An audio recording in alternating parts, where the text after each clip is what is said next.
Right then, so soldering. I think this is a black art, I think, in the RC world. Not a lot of people are comfortable in soldering. So whether you're soldering quite large wires like this in the hobby, which are quite thick wires, or whether you're soldering sort of more smaller ones like this, or your servo wires. Um, the kit that comes with this ISDT70 electronic speed controller, I'm very lucky. It comes with some coloured heat shrink tubing, and we need to put our own battery connector on here. So I use Dean's, so batteries and things are Dean. So I got myself some connectors. So I bought on Amazon for about five pairs of male and female Dean's connectors, which are these guys here. You can get a slightly cheaper version, but this is the Amas make. This is the original manufacturer of this Dean's connector. I've always chosen this particular make purely because I want the quality. These are a lot better than the slightly cheaper ones in terms of when you're soldering them. The shrouding and everything else can take a little bit more heat, so it doesn't melt and cause all this to buckle and weave away. So just buy yourself the quality ones. You'll be better for it. So we've got the male one here. So that's going to go on our black and our red, and we need to make sure we get this the right way around. And for us, again, this Dean's connector here does come, and I'm going to see if it focuses up. Hopefully it does. I'll try and put it on my hand, see if it focuses up. You have a negative here and a positive here, so it does show you which way around to put the wires. And also I need to put some battery connectors here, some bullet connectors. Again, the ISDT electric speed controller does come with the crimping version. The only thing is, I had a tool for this years and years ago. I can't seem to find it anywhere. So what I'm going to do, I'm going to solder these on, and then just squash these round. It'd be just as good. I'm going to put the cable inside here and then solder this up, and you won't know the difference. So again, so it also gets me to show you how to do the soldering, because that's kind of where we are. And also what we need for my project, I do need some auxiliary power as well to come off of my main battery pack. So at the same time as soldering my black and red onto this Dean's connector, I'm also going to be putting these on as well, so that I got another power source for lights, winches, or whatever I want to put in the model. So it gives me an auxiliary power as well. So I've got to show you that too. So hopefully I'm going to get that all on camera. So the soldering iron I'm going to be using, like I say, this was 35 or so years old now. This is a Portasol, but I actually bought it from RS Components as a kit. My kit came like this, and I've lost the tip cleaner, but I could buy another one. I managed to source from Portasol a new tip, so this is a nice new tip. It's not that old. I say I've used this all the time in my electronics, and with the variable heat from because this is a gas torch one, with the variable heat from here, I can get this right up to sort of equivalent of 60 or even 100 watts of power. So this is plenty power for this. Typically I'll be running this about half power. So this is really quite good. And yeah, we also going to use some jigs to help us. So it just so happens I bought on Amazon cheap jig holder for battery connectors and things, different pins on the side, and different battery connectors that you can use here. Tamiya ones, XT60s, T's, and XT90s, and various things. If you don't have this, because it's not essential, you could use a helping hand like this, and all you need to do is sort of kind of wiggle this in place, so that it holds what you need it to hold, and then you can turn this around so it holds there. And if you need the other side to hold as well, you can kind of turn these around and manipulate this to help you hold this in place, so you can even sort of hold it like that. So get something to hold the battery connector for you, so you've got your free hands. Okay. And of course I have got my small soldering iron as well, just in case. This I won't use on the big wires, this just isn't powerful enough. But on here I've got my nice cleaning sponge, so I think I'm just using it for the cleaning sponge. Right, and the other thing we're going to need is some flux. This is a soldering paste. I have had this donkey's years, shall we say. It's just helps the solder to flow in the cabling and on the joint. And you'll see me, I put a little bit of flux on the joint. So now that I've sort of kind of explained what I'm going to do, I'm just going to get on and do it and show you how easy this is, just being prepared, and hopefully that will help. Okay. Right, so next step is really just to prepare ourselves. So we need to prepare our wires ready to be tinned and such like. So we need to strip a little bit off the end of each of these wires. Luckily for me, this one's already been tinned. That's fine. We need to prepare ourselves by putting this in the holder, and we need to prepare ourselves with the heat shrink. So as I've got the coloured heat shrink tubing, I'm just going to pop those on now. So it's a good opportunity to pop these in. So that they're over your relevant wires. Okay, making sure you put the right colour over the right ones. So if you're colourblind, go for the grey one. So yeah, this is very straightforward. So here we go. And then once we've got these over, we know that we can seal and heat shrink our cablings. So push those all the way to the end, because we don't want them slipping off. Okay. So they're all on there and ready for us. Right. Now, what we need to also do is we need to strip some of the ends here. Now, you could use a pair of snips, and if you're comfortable, you can sort of grip and pull. I kind of like a little bit neater than that. So let's do the battery ones first of all. So I know that when we're placing our heat on here on our tubing, that we don't need an awful lot of cable showing. We only need a small amount of here. So you could be pedantic if you really wanted to. Start to measure it, which is what, 4mm if you like. So you can do that. So you can kind of go like that and go, oh, okay, about 4mm is about there, like that, quite easily, as long as you're about right. So I tend to use a sharp blade, push the blade all the way in, very, very careful, of course, with your fingers. And all I do is I just place the blade on and I spin that around. Okay, and that should be enough to score the end of the sheathing of the end of the cable. Okay, that's all we need. Okay, and I do that on all of them. Again, I just need a little bit of here because we're going to be soldering. We're going to be soldering these into place. We're going to be going about here. So again, around about the same sort of amount. As long as you're about right. Okay, it doesn't need to be too accurate. Okay, so now we've got ourselves. There we are. It should be enough. And you should be able to pull the sheathing off, and that bears the wires. Okay, so that's that one.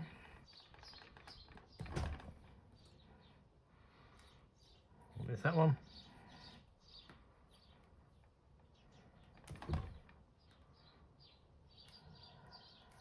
There's that one.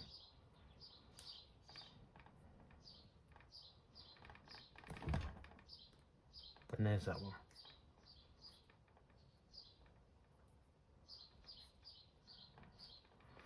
So now we've got our wires bared, okay? Now we need to get ourselves ready with our battery terminal. So we need to pop this into place. And I know that this end one here is the negative one. So this is the negative one here. And if you really wanted to, just so you don't go, you don't miss it, you don't mess it up, you could get yourself a little black pen if you wish, and what you could do is just to remind yourselves, pop a little black dot inside like that, so that when it's inside you know that that one is your negative. Okay, so this says I put it in the Dean's connector, but this is if you're using the sort of more cheaper Dean's connectors. So it doesn't matter. We just need to be able to grip it somehow so we know it's not going nowhere. So I'm just going to use the XT90 one. Just going to clamp this into place, and there we are. And look, that's not going nowhere. Okay, it's not going nowhere. So okay, so now we've got our battery terminal ready.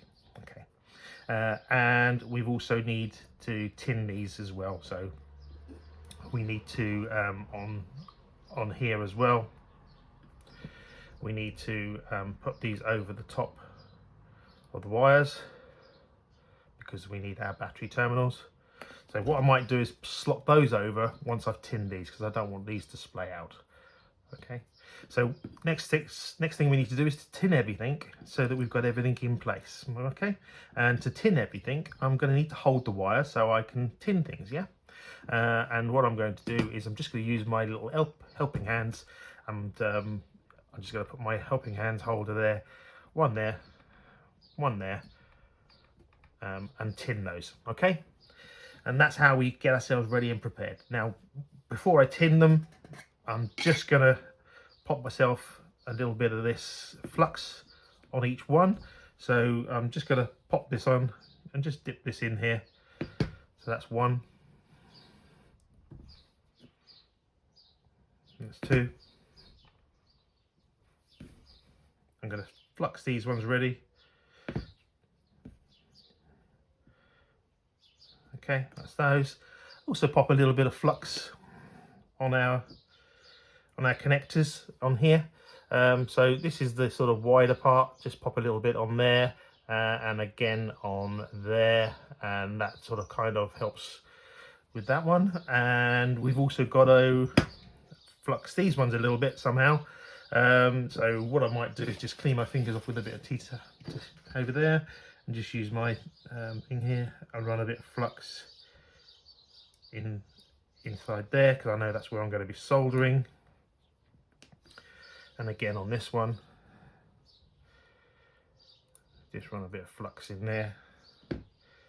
Just be sure to clean your tools. That should make the solder run in there quite well. Okay, so now we're prepared. We can now start heating the solder up. Okay, so now we've got I've got ventilation because I've got the window open behind me. Now we've got our soldering iron up. This is this just quick solder here. Don't use the really thick electrical solder. You just need some thin electronic solder. So what we're going to do now is introduce the heat into the wires, and then also introduce solder, and you'll see that the flux helps the solder to run really easy. There you go, it's tinned. Okay, like that. Don't have to go too mad. Okay, and I'm going to do the same again. I'm going to take those off with the yellow and blue. So I'm just going to pop the yellow and blue one up in there instead, like that. And see if we can show you that again. So introduce the heat and the solder at the same time. And you can see that that just runs in there nicely. The flux helps run it run. A bit more in there, a bit more in there. Just want it, you don't want it too thick, you just want it so it's nicely tinned. Okay, so that's those all nicely tinned. Then we're going to do the same again.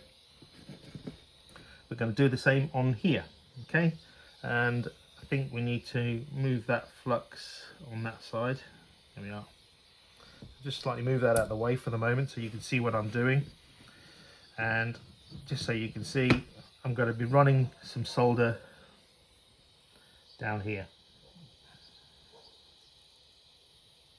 Keep the heat on and run some solder on there. Okay, you can see there's some solder in there. Alright, I'm going to try again the same thing. See if I can show you on here.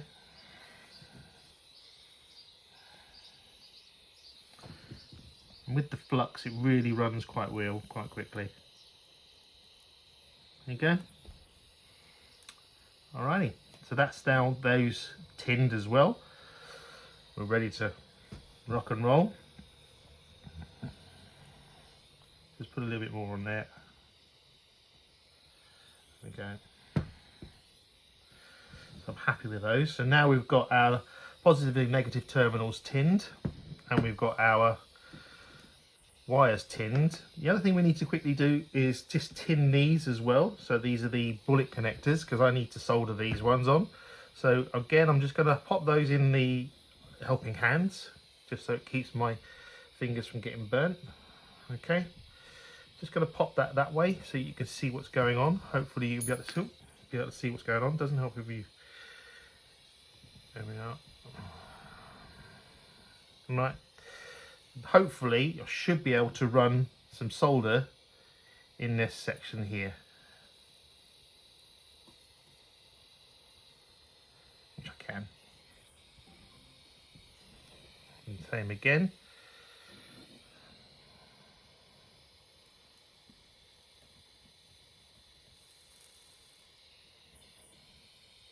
Okay, you can see I'll just run some solder in there.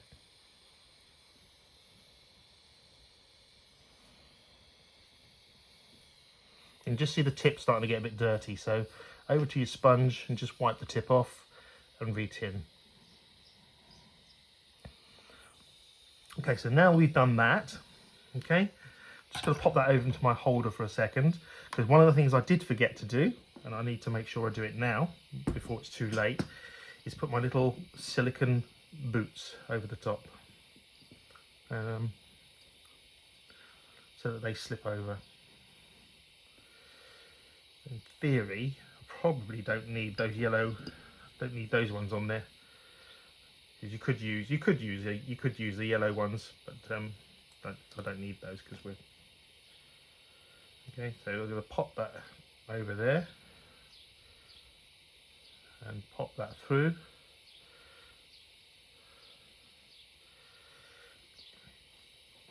And just pull that through, because I just need to pull that down. All I'm doing is just moving this silicone boot down, and the same again on this one.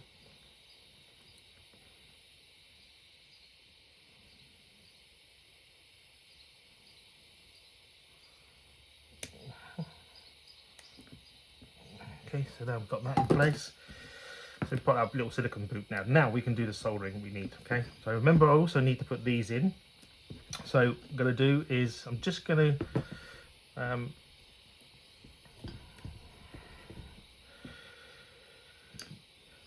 bring this up here. Okay, I'm going to do the bullet connector ones first. See if we can get these in place. Okay, so I'm going to drop that wire in there like that, and I'm just going to push down, apply the heat, and that, just hold for a second, should be enough. Same again, I'll show you. Push that in place, apply the heat,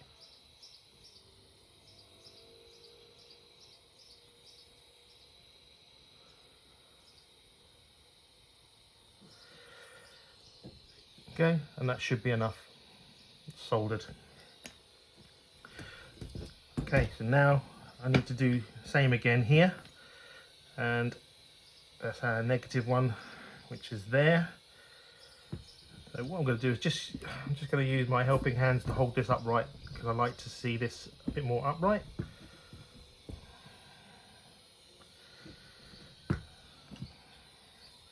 And just remember which one was positive and negative. Remember, we put a little black mark on.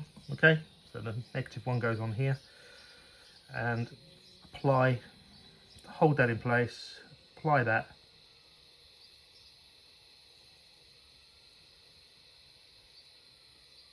hold you steady, and soldered.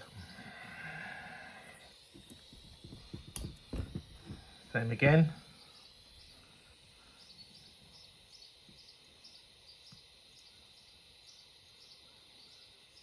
Hold it steady and soldered. Okay, see down there on. Now the only one I need to quickly do as well is I just quickly need to solder my auxiliary power ones as well. So what I'm going to do is making sure that I slip these through my heat shrink, because I want to keep them nice and neat and tidy afterwards as well, is I'm just going to quickly pop my ends of my auxiliary cable through my heat shrink. I'm just going to put that in the holder just for safekeeping, because I'm trying to do that at the same time. So let's pop that through the heat shrink. There we are. And pop that through the heat shrink as well at the same time. There we are. And now I've got that in place, I'm just going to try and tack this. So all I'm going to do now is just tack this into place. And to tack it into place, so just going to put a little bit of a clean tip on. To tack it into place, bit of solder on your tip. This is how I do it. Pop that onto the edge there as best as you can. Oh, that one's in the way, so you just move that out of the way so it doesn't burn it. Okay, so that's tacked on.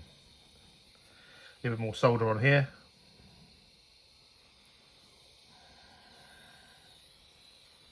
And again, just find a place to tack it on.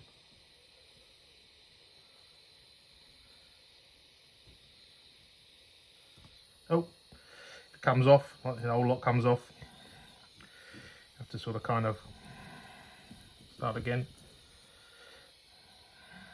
Not a problem.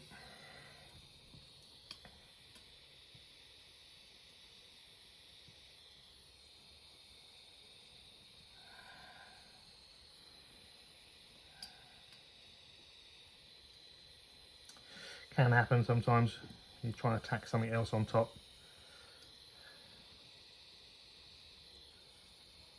Put that in place.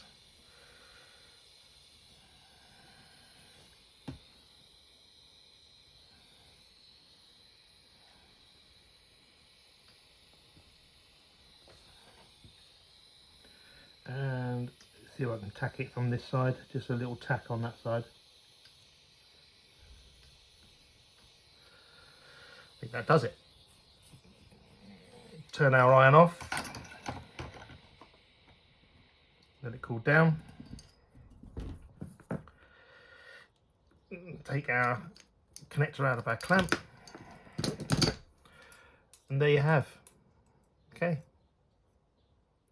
Okay, they're now soldered. So what we can do is put the heat shrink tubing over the top, and then I've got to crimp. I've got to just quickly squash these other side, but that's effectively, that's it. We're all done, and yeah, solder. Just heat that up. So I'll do next bit. I'll show you.